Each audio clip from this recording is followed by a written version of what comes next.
তুমি এখানে স্কুলে যাওনি? একটা ঝামেলা হয়ে গিয়েছে, নানু ভাই সব জেনে গিয়েছে।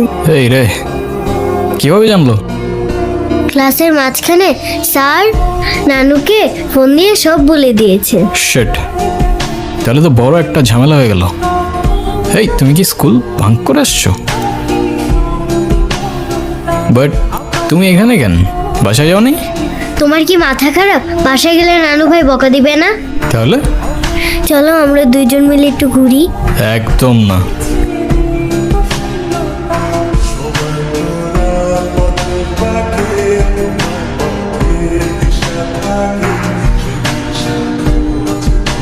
দেখো, তুমি কিন্তু বলছিলা যে স্কুল ছুটির পর তুমি বাসায় যাবা।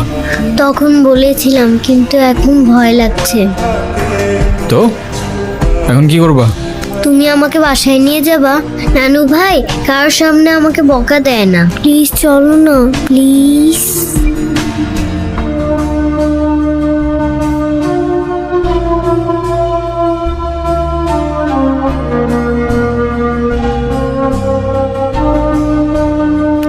আসো।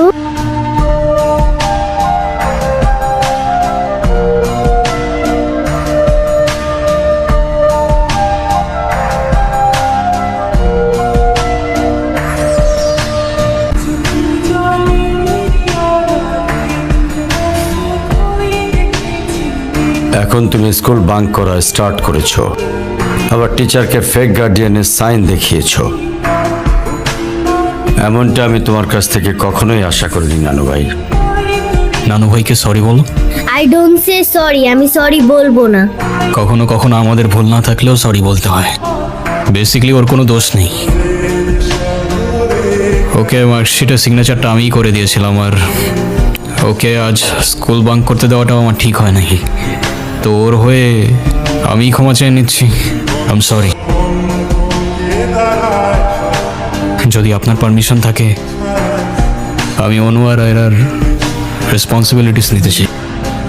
কেন সিম বেঁচে দেখাইতে আসছেন? আপনি প্লিজ এখান থেকে চলে যান। আমার আর আমার মেয়ের জন্য আমি একাই ইনাফ, আর কাউকে লাগবে না আমার লাইফ। আর কারোর যদি কোনো সমস্যা হয় বলে দিলেই পারে। আমি এখান থেকে অনেক দূরে চলে যাব।